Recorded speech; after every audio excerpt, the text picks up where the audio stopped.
Sorry, wanted to come back in a more funny, goofy. I think I got this right. Been a while since I've set up the face cam. Hello, Patricia.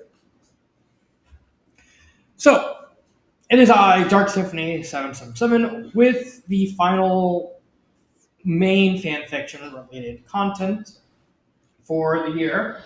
You notice I actually have the video camera set up mainly because I'm not at my landlady's place and I don't have to worry about a bunch.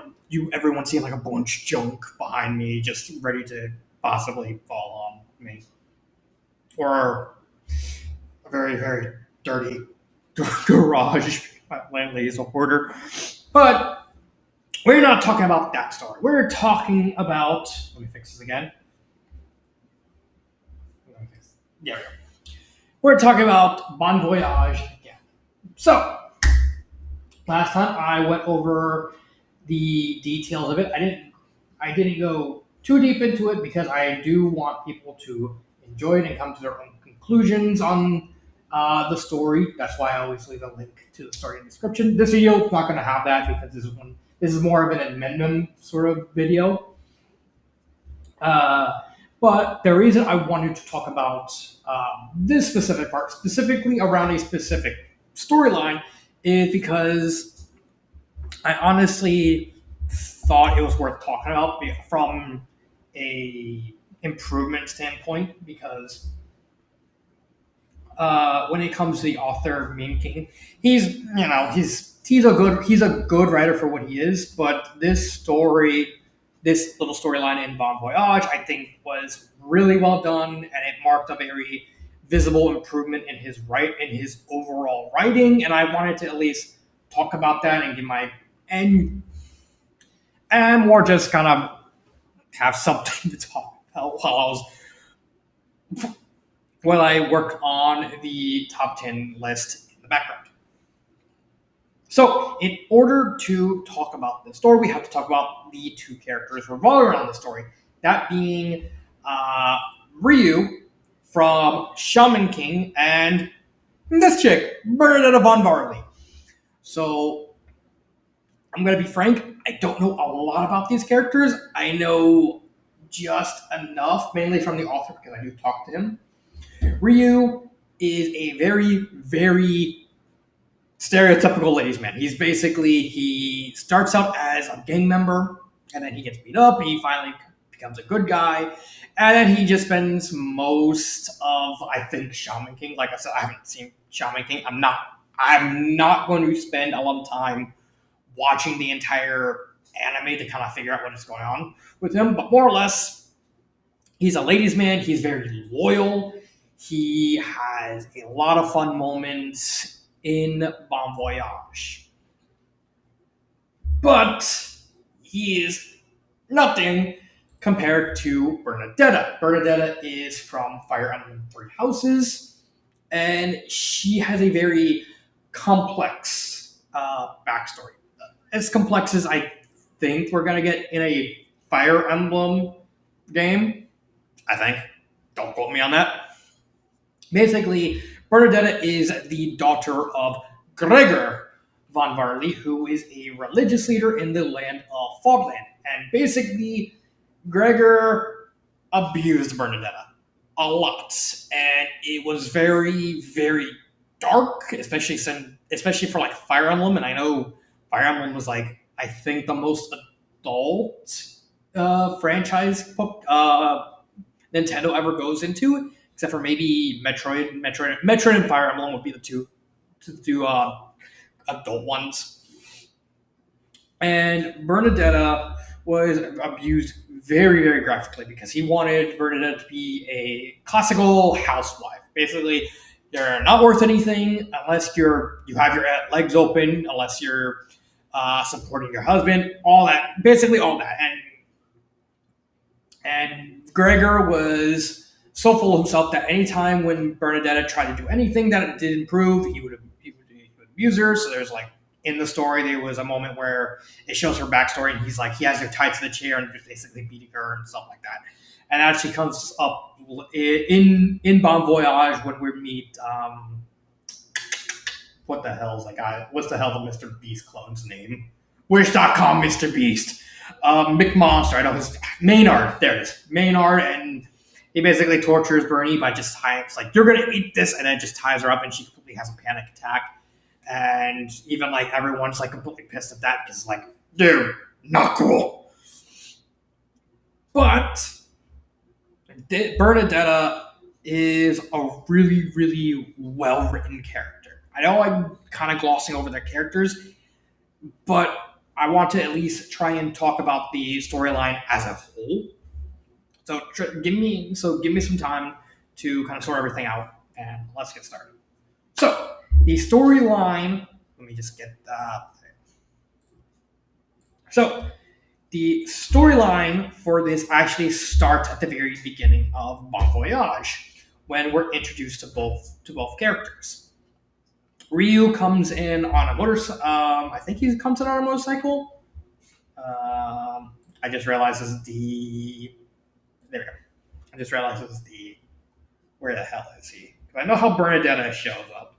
Bernadetta shows up first. She's completely out of it. She's completely spooked. She doesn't trust anyone, and we even have like a little nice moment where she's caught, where everyone, we have the stereotypical total drama. Everyone just kind of hangs around in a pile, but in this case, everyone's doing that except for Bernadette. She's like off to the side and just kind of being by herself. And then Ryu shows up. He takes a look at the competition. He spots Bernadetta, and then he gets the classical hearts in his eyes, and his hair kind of turns into a heart and stuff like that. He runs up to her.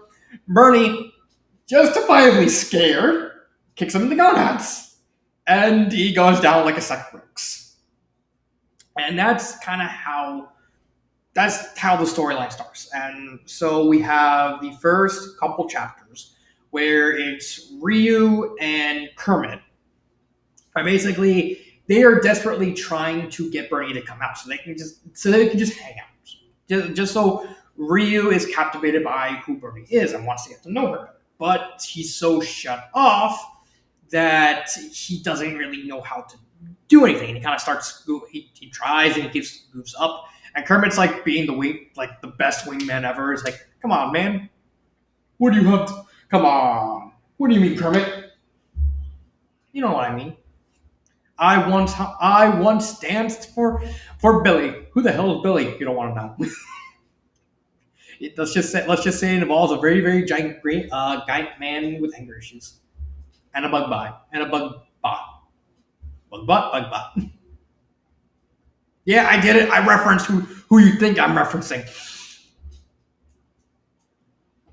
This bleeds over into the cooking challenge, which is where we get the first key moment of the storyline. Basically, they're trying to do a three course meal for a variety of judges. Sephiroth kind of gate crashes the entire thing because it's fucking Sephiroth. Of course, he got to show up. Granted, it would have been more fitting if Cloud was there because he always used to follow Cloud. But it works. They have everything set up. Ryu is making sauce for the dango. Pete shows up, does a little thing where he kind of tricks the people working on the sauce for the dango. He gets a bottle of hot sauce. He pours it into the sauce and kind of just. Ryu realizes that the sauce was changed way too late, and once everyone kind of justifiably doesn't like the dongos, Kermit takes the fall because Kermit ultimately wants Ryu. It's like, nah, I want you to go get that girl. Really? And come see me at the Cell Games. Cell Games? Who the fuck? Who is Cell? Just you don't want to know. Preferably show up when he's not there. Why? Because then he'll just roast the hell out of Bernie, and I don't think she can handle it. Or he gets roasted a lot. Kermit takes the fall, gets eliminated, and now Ryu is stuck trying to figure out what to do because he lost his wingman. He lost the only person who would even attempt to help him out with this until he runs into Futaba, who actually has experience dealing with this sort of situation because she was in shoes. Okay, sorry, I got distracted. My friend was actually doing his laundry. Let's see, how was that? Yeah, we were at Kermit Futaba, knowing what it's like to deal with someone like Bernie, because she kind of went through it, so she kind of knows the ins and outs of how this whole thing. Okay, so now I had my friend's roommate come in, and he just distracted me, and I needed to pause it. And I'm trying to remember where I'm at. Let's see, we're at Futaba. Oh yeah, now I remember. So after Futaba agrees to help Ryu break Bernie out of her shell, this storyline kind of goes into a very simple pattern. Basically, each chapter, Ryu tries some ways to get Bernie to open up more, thanks to Futaba, who's kind of giving him advice on how to approach the situation. While Bernie is over the chapters, is slowly opening up more and more. And at this point, you're actually starting to care and appreciate for the very nuanced characters. The reason why I liked more nuanced characters in these more simple type stories, because they breathe very interesting tales and interesting character tropes, not tropes, variations of these very old, tried and tested characters that you see. Because if you must know, I read a lot of fan fictions, and I've read a lot of, not only like a lot of total drama fics, which would be relevant in this case, because the vast majority of, not just even crossover total drama fics, but normal total drama fics are actually are pretty much just slight variations of the same idea. Basically, X amount of campers go compete in the season. Chris is hosting, and then the various shenanigans of that. So you kind of have to find some way, however small, to differentiate yourself from that pack. And this is how I liked Total Drama Endless Peach's storyline of identity and perception.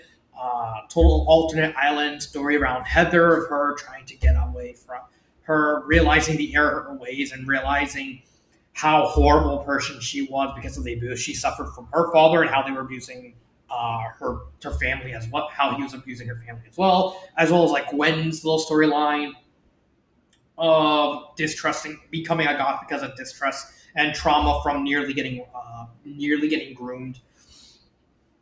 It's a really, and it's these types of stories, and I think Bernie's Bernadetta story kind of falls under that same idea. It's definitely out of like the three main ones, which would be Peach, Heather, and Bernie. Bernie's definitely the weakest of these three, but it's still a pretty good storyline. So after a bit, this storyline, after a bit, Bernie finally opens up. She realizes that both Ryu and Futaba are genuinely trying to be there for her. They're genuinely trying to be friends with her. And she opens up, and we get like little things like Bernadetta actually playing video games with Futaba, Bernadetta hanging out with Ryu, and asking him to help her because she has nightmares. And we even get like a little hilarious moment where like he's sneaking out the room, and then Panty just grabs him by the ears, like, "You're gonna tell me what happened? Tell me." And he basically explains he's kind of just disappointed. He's like, "Oh, damn it." And this holding pattern pretty much stays the course until chapter 19, which is the main reason why I wanted to do this video. Because if you notice in my Bon Voyage story, in my Bon Voyage route, I actually never mentioned what my favorite part of the story is. It's chapter 19. I really think chapter 19 is probably the best part of the Infinite stories that Meme has actually ever written. So, what happens? So, chapter 19 actually doesn't start with them immediately going to Fodland, because that's where chapter 19 is going to take place. It actually starts with a flashback with a completely different writing style. And when I got to that part, when I started reading chapter 19, and I saw the writing style, I was like, I'm completely caught off guard because Meme has a very, I think, when it comes to all the main total drama fan fiction fan authors I've read, Meme Team I think has the most distinct because he's actually trying to emulate the actual writing style of total drama. Unlike everyone else who's trying to write a traditional story, Meme King is trying to write it in a very uh, in a way that's very, very faithful to the actual writing of the show it's based off, which sets it apart a lot. And seeing seeing Mean King just completely balk the writing, just the fact that I gotten so used to his specific writing style that the beginning of chapter 19 changing it completely threw me for a loop, and I got caught off guard. It's like, oh, he's really going the mile with trying to do justice to Bernadetta. And I really, really like that touch. So the flashback actually has a child Bernadetta kind of wandering outside, and she meets this boy named Alfred, who is a assistant to the gardener. They talk, and Bernadetta agrees. They kind of come along and say, we're going to play some hide and seek. So they go, they play a couple games. It's applied to hours later. Bernadetta goes back inside, and then we get a little teaser of Alfred in the narration saying that Alfred's planning on killing Bernie in the future. And then we cut to the current time where we get an adult Alfred, whose real name is Yuri, and the other Ashen Wolves. And they get a job from mysterious benefactors to try and help get money for the people that they're taking care of from the Aegis of Anarchy. Now, I want to touch upon the Aegis Anarchy a bit. I like what Me and King did with this group because he's not like kind of just having them show up at the end. He's kind of like leaving breadcrumbs along the story because they also do appear at the end of Infinite 2 once Jira's taken care of. He can kind of just show up and just say, mine now. And then just bounce. And then they cameo here again. I like that touch of them just instead of being an immediate threat, they're kind of you kind of see the breadcrumbs and see kind of not tell the whole story, but enough to just like, okay, they're big deal. We don't know how big a deal they are, but they're a big deal. And I like that. It's more subtle storytelling. They are the ones, not Cecil. I'm gonna say Cecil instead of Pugwash because it's easier to say without looking like a goof. Cecil gets some of his men to hire the Ashen Wolves to find this treasure that is owned by, I completely forgot what the guy's name. What the guy's name was. Where the okay.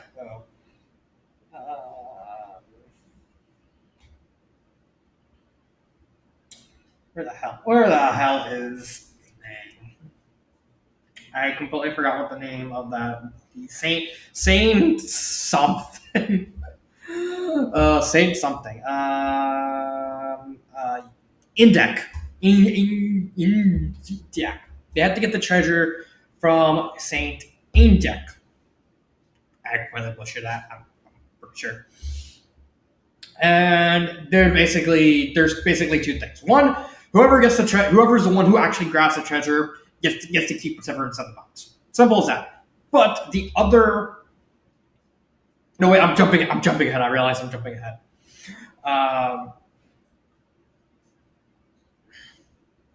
They're being hired by the Aegis to get the treasure because they think it's powerful enough that they needed to kind of advance their plans. So they agree. Then we get to the Jolly Rancher. Okay. That's honestly a Don thing to call a ship, I just realized. Okay. And he announces that their next stop is going to be Fogland. They don't name drop Fogland, but it's like Bernadetta kind of gets a hint, kind of gets a vibe. But more importantly, with the storyline is Bernadetta and Ryu at this point, because it's been weeks, realize they actually love each other, but they're very skittish to mention that they love each other because of various reasons. Ryu doesn't want to mention he loves her. He loves Bernadetta because he's worried that she's going to get completely skittish. Because again, going back to Bernadetta's backstory, the entire point of her being abused was the fact that so she could be a good housewife. So he realizes that if he announces he loves her, that may push her too far and kind of completely possibly relapse on the whole abuse because they made so much progress on that. And Bernadetta is completely scared to say that she loves Ryu because of the simple fact that she doesn't think she deserves his love. So and also she doesn't think that he loves her back. So it's a very so instead of pussyfooting, they have like legitimate reasons why they don't want to. They're trying to avoid saying that they love each other because there is.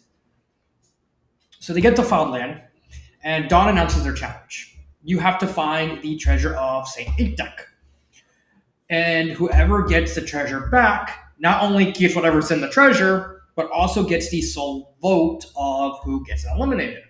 And the stakes are instantly raised because at this point in the story, there's pretty much like two main factions. By the end of the story, there's Light's faction and then there's Yami's faction. I'm going to say Yami because he's technically the leader at this time. So there's that. And they both realize they can get rid of people that completely fuck them over because now they have they're eyeing each other's factions. They know the other faction exists, and they're trying to say we're going to get rid of them, and so that way our side can win. So it's basically tribal warfare at this point. They separate based on these two factions. So one goes left, one goes right, except for Pete. Pete is actually following Yami's group, and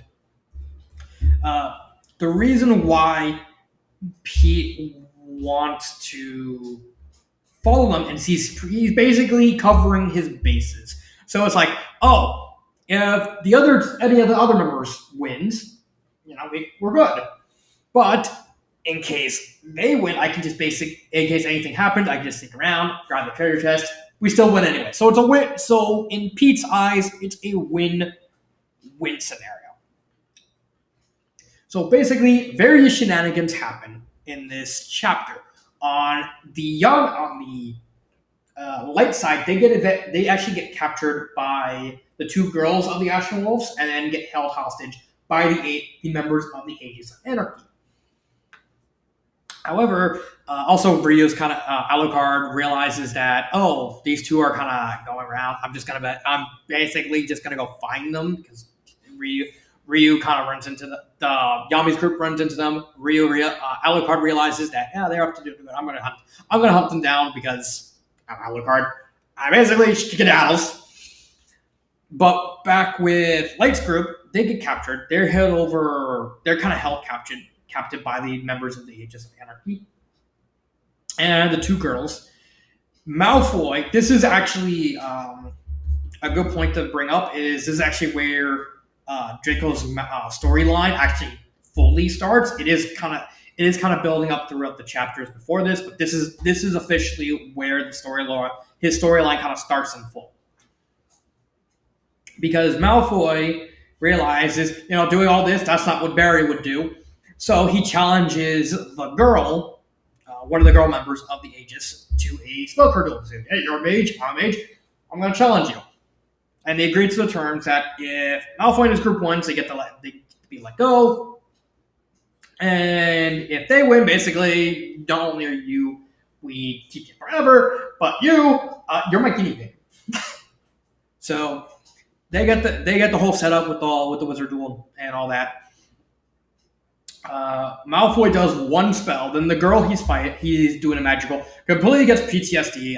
I'm guessing it's something related to Three Houses. Not too sure about that, but she completely freezes up like a deer in the headlights. Technically, she surrendered because she's so traumatized by what happened. She just kind of gives up. And even Malfoy is kind of like disappointed in the whole thing and story. He's like, "That's it," and he's like, "I went anyway." Okay. However, the Aegis completely goes, "Oh, you didn't think we'd be letting go. You said you promised we would be let go." Say, they go, "We're pirates. Don't give a shit about that sort of thing." However, Malfoy, two things happen. One, Malfoy's spell kind of gets out of control and starts setting everything around them on fire. And then Alucard shows up and says, "You're my bitches." Kills one of the members of Aegis of Anarchy, and Garthian. I'm guessing that's probably going to be more explored in Infinite Threes. And he kills her. They skedaddle because we're not dealing with this. They run away, and the whole thing is kind of over and done. But they're kind of out of the game because of the whole circumstance behind it. This happens throughout the rest of the whole chapter. With Yami's group, they eventually run into Yuri and Balthus. Yuri and Bernadetta look at each other. They realize we know each other. And they realize that, the whole situation, that Yuri was nearly killed by Gregor, but he managed to survive, and he kind of built the Asher Wolves to kind of help the people around him. And eventually, he still wants to deal with Gregor in some way, but we got that. Eventually, we're going to work together and see if we can find the Saint Indec, the Immovable. They do eventually meet the Immovable. The Immovable kind of looks at them, and he takes one look at Bernadetta, and then realizes that he has the same mark. She has the same mark as Saint Indec, and so they like, we're testing. After they beat the Shadows, Yuri and Balthus reveal that they were there. They were hired by the members of Aegis of Anarchy to take whatever Saint Indec, who is the Immovable. Indec tries to stop them. Yuri and Balthus completely curb stomp Indec. So they're out. So they also realize that Yami is kind of just AWOL because he got out of the bathroom, because of course he did. So now it's Shermie and Ryu kind of work together to fight Yuri and Balthus. They collectively get their asses whipped. Like, it's not even close. They just completely demolished the two. And Shermie's knocked out. Balthus is kind of, and then Balthus kind of doing his own thing in the background because, spoiler alert, Gregor is actually watching him the whole time. Well, someone who works for Gregor is watching him the whole time, and he kind of comes across them, and he's kind of deal with that. But with Yuri, he completely destroyed Ryu, and he actually picks up Ryu. He reveals that he planned on killing Bernadetta years ago, but he got stopped by Gregor, and he's holding up Ryu by the throat. He does like the customary in last words, and he looks at Bernadetta and he realizes, Ryu looks at Bernadetta and realizes, I don't have anything left to lose, so why not? So Ryu, with what he thinks is who's about to face his death and being held by his throat, so he's kind of having trouble talking, looks at Bernadetta, admits that he loves her, and and Yuri completely kind of gets pissed and tries to kill him. He gets stopped by Bernadetta because while that is happening, Indec gives her the treasure chest, which is a bow called the Inexcusable. So she's basically holding it. Ryu's knocked out, so now it's just Yuri and Bernadetta. Bernadetta realizes that he genuinely loves her, and she genuinely loves her, realizes, I have nothing left to lose anyway. So she uses the bow, she starts fighting Yuri. She kind of gets her butt whooped at first, but then Takiro, I think that's how you pronounce it, decides it. I'm going to help you out, bud. They combine. We get like this weird Venus Flytrap outfit for Bernie, and she manages to at least manage to eventually overpower Urian, basically taking him down with like an arrow shot to the face. It's a really cool moment. I like that. And after they beat, they kind of talk, and Balthus brings the little gremlin that works for Gregor around, say, "Oh, my father was watching you. Don't mind me." And then, of course, we also get like the whole little funny moment with Krom because he gets eliminated first because he reveals to everyone that he cheated.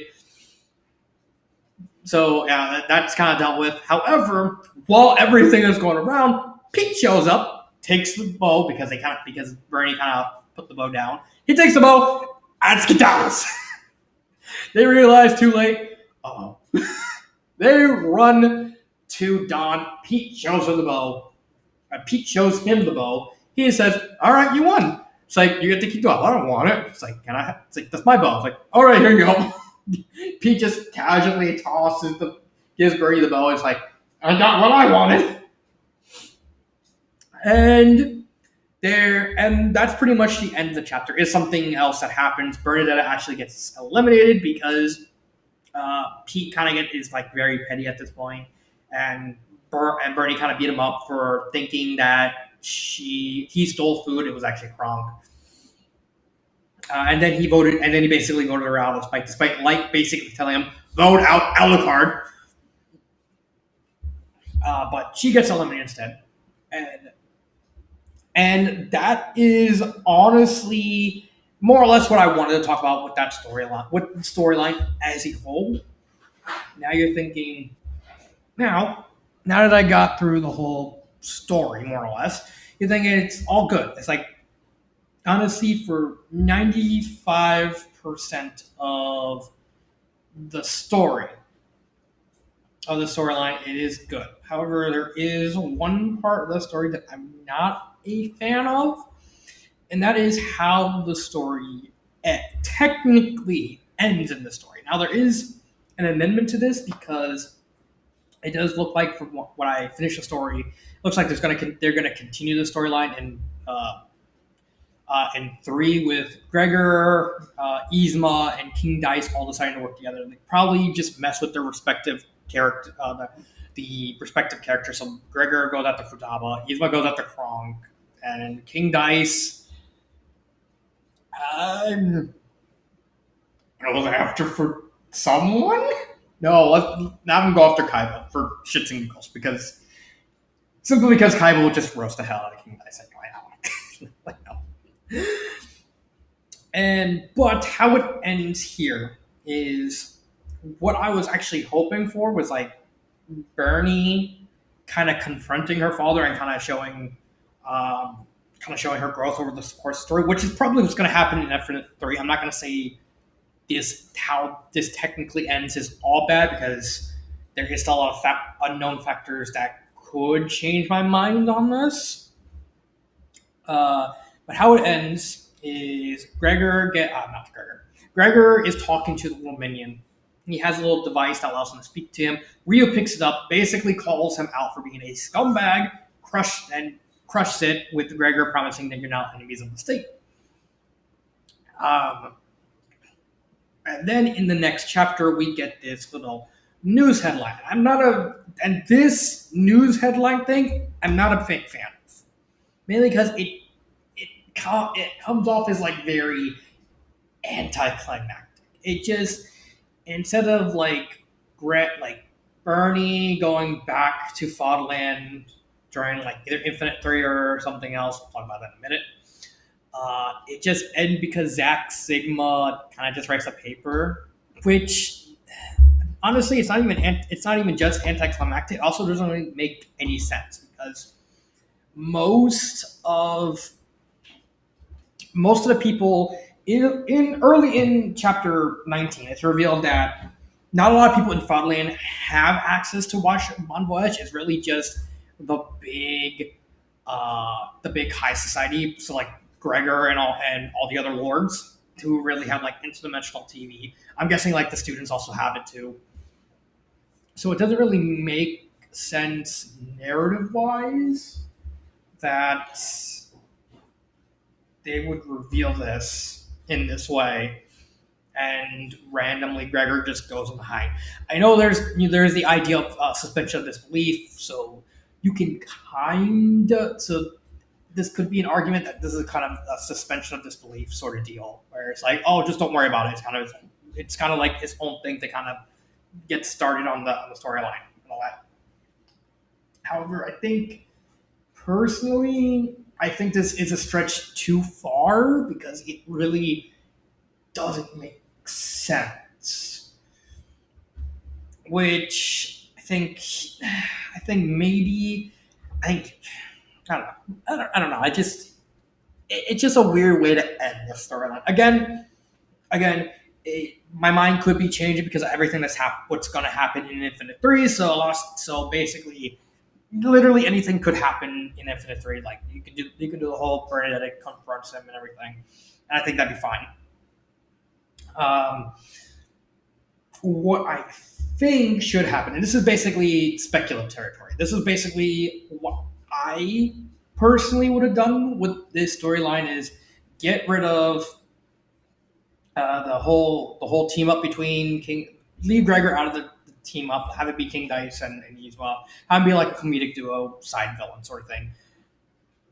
Get rid of the newspaper, and instead, I honestly think with how this storyline should have been, because the storyline also ends with Bernadetta going to live in the Shaman King world with Ryu.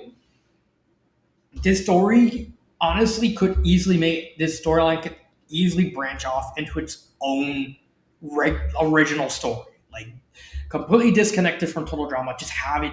I think the story, in my opinion, this storyline is strong enough that it can stand on it. It can stand in its own story and its own internal logic and stuff like that. And you even have the plots and the characters already there. Like the only characters you would need to add would be like some other characters from Shaman King and probably like Violet and the other students, maybe Edelgard, Yuri, Balthus. You'd have to add them too. Maybe Futaba if you want to add a third of the Infinite crew. Then she would be either Futaba, Panty, Shermie, or Kermit, whichever one. But it should be focused on Ryu and Bernie. And you even have the whole storyline right there in the chapter, ready to set up. Basically, Bernie is now living in the Shaman King world, so she has to get used to like all these new modern communities and stuff like that. And you can even do like culture. You can do culture shock and all that, and Ryu's trying to help her there along the way. Again, you can bring in like any Shermie, Futaba, Kermit, any of them, and kind of just help them along. Probably like Futaba would make the most sense. Again, go into that familiarity sort of deal. And they introduced Bernie to like all these new lines, how the Shaman King world works, and all the differences between it and her world.